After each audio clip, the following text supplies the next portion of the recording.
Teknik mengelola emosi dan perasaan ketika menghadapi masalah. Ini mungkin bakal banyak banget relate untuk orang-orang yang mungkin kalau marah tuh karena terlalu meledak jadi sering menyesal setelah marah, atau yang kalau marah tuh dipendam gitu. Oke, jadi ada 3 bentuk cara mengekspresikan marah. Yang pertama itu adalah cara supresif atau dipendam. Nah, cara supresif ini itu baik untuk lingkungan sekitar, tapi tidak baik untuk diri sendiri. Karena kemarahannya tuh dimasukkan ke dalam tubuh, mengalir dalam darah, jadi bisa menimbulkan penyakit psikis maupun fisik gitu. Jadi energi negatif kemarahan tuh sangat sangat kuat gitu sebenarnya. Dan itu juga yang uh, banyak riset gitu ya, bahwa kemarahan itu tuh sangat bisa menurunkan imun tubuh gitu. Makanya kalau sering marah-marah, imunnya turun, itu bakal lebih sering kena penyakit gitu. Kenapa sih kalau supresif atau dipendam tuh baik untuk lingkungan sekitar? Karena biasanya orang-orang yang memendam kemarahannya tuh akan sedikit banget risiko untuk menyakiti perasaan orang lain gitu lewat kata-kata atau lewat kemarahannya, karena kan dipendam gitu. Jadi biasanya baik untuk lingkungan sekitar atau orang-orang yang bersama orang ini gitu. Next, yang kedua itu adalah ekspresif atau ditunjukkan gitu kemarahannya. Ini buruk untuk lingkungan sekitar dan orang-orang yang bersama orang ini, tapi baik buat diri sendiri gitu, karena kan dikeluarkan gitu yang marahannya gitu. Tapi orang-orang yang ekspresif ini bisa menyakiti hati orang lain secara tidak sengaja gitu. Dan biasanya itu dicap buruk, kayak kasar, pemarah gitu, dan biasanya membuat orang lain tuh merasa tidak nyaman. Jadi biasanya dijauhin sama orang lain gitu kebanyakannya. Lalu yang terakhir, yang biasa gue aplikasikan juga, yang sudah gue biasa lakukan bertahun-tahun, itu adalah teknik rilis, alias dikeluarkan secara perlahan. Teknik rilis ini dikatakan teknik terbaik karena baik untuk diri sendiri dan baik juga untuk lingkungan sekitar. Jadi kayak win-win solution gitu. Kuncinya untuk metode rilis ini adalah mengambil jeda sebelum merespon. Sama mungkin kalau kalian baca buku Effective People-nya Stephen Covey itu yang respon proaktif ya.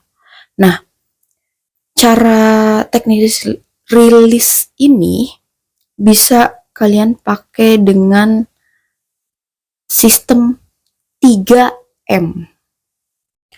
M yang pertama itu adalah mengatur nafas. Jadi caranya itu kalian tuh tarik nafas dalam, yang dimana itu cirinya kalau memang tarik nafas yang kalian lakukan benar itu perut kalian mengembung, karena jadi itu tuh membuat oksigen tuh bisa memenuhi seluruh paru-paru gitu. Dan lakukan itu 3 kali. M yang kedua itu adalah mengakui. Mengakui di sini itu adalah menerima, dengan kayak kita tuh bilang, dengan kita tuh kayak bilang dan menyadari, oh iya sekarang tuh aku lagi marah gitu, gue lagi marah. Jadi kita harus mulai menyadari dan mengakui dan menerima dulu gitu, supaya untuk cooling down. Atau opsi lainnya, kalau kalian itu orang yang religius, itu kalian bisa kayak di fase ini tuh berdoa gitu, kayak Tuhan, saya sedang marah dan tolong angkat kemarahan saya ini gitu. Kenapa angkat? Karena marah itu marah itu adalah tingkatan perasaan yang setelah marah itu bahagia. Jadi sebenarnya ada tingkatannya gitu. Bahagia, marah, sedih, depresi, mati rasa gitu. Nah, setelah marah itu kan bahagia. Jadi berdoanya itu minta tolong bahwa tolong angkat marahnya jadi terangkat ke arah bahagia gitu. M yang terakhir itu adalah mengkomunikasikan. Jadi jadi bicarakan baik-baik dengan bahasa yang baik saat kepala sudah dingin dan hati yang sudah tenang gitu. Dan metode rilis ini akan sangat meminimalisir resiko kalian itu menyesal setelah marah gitu, dan mengurangi juga resiko bahwa kalian akan berkata yang tidak baik gitu, atau melakukan perilaku yang tidak baik yang sebenarnya itu terdorong karena kita sedang marah gitu. Jadi gue juga bakal share teknik yang biasa gue lakuin itu ya, kayak style gue gitu. Yang pertama itu biasanya kalau misalkan gue tuh lagi marah, ini konsepnya marah banget mungkin ya. Biasanya tuh gue yang pertama itu yang tadi mengatur napas. Jadi gue tuh tipikal yang kalau marah tuh nggak langsung reaktif gitu. Gue ambil napas. Kalau gue lagi duduk, kalau gue lagi berdiri, gue bakal duduk. Kalau gue lagi duduk, masih marah juga, gue bakal tiduran. Jadi konsepnya tuh kayak gitu ya, kalau kalian lagi marah posisinya. Terus abis itu kalian tuh fokus ke nenangin diri sendiri dulu daripada nenangin lawan bicara kalian gitu. Karena kita nggak mungkin bisa menenangkan orang kalau kitanya juga tidak tenang gitu kan. Nah, setelah kalian udah tenang dan dengan kepala dingin, itu baru kayak kalian tuh perhatiin lawan bicara kalian itu udah bisa diajak ngomong baik-baik atau belum. Jadi biasanya gue antara memperhatikan atau nanya gitu, kayak kira-kira udah bisa bicara baik-baik belum gitu, dengan kepala dingin. Nah, kalau misalkan lawan bicaranya itu masih nyolot ke atau mancing-mancing emosi, itu mending nanti lagi ngobrolnya biasanya kalau gue. Jadi konsepnya itu gue akan selalu menyampaikan, karena marah tuh ada fungsi manfaatnya untuk perbaikan gitu, tapi harus disampaikan dengan baik, maksud gue gitu. Terus kalau misalkan lawan bicara kitanya tuh terus-terusan bicara yang memancing emosi, lebih baik kalian hindarin dulu gitu ya, daripada terpancing. Biasanya kalau gue sih kayak gitu, karena biasanya itu tuh tanda gue mau respect sama orangnya, jadi gue tidak mau terpancing dan bicara yang tidak baik juga gitu, yang menyakiti perasaan orang tersebut. Terus dan waktunya tuh tiap orang bisa beda-beda, ada yang cepat, ada yang lama.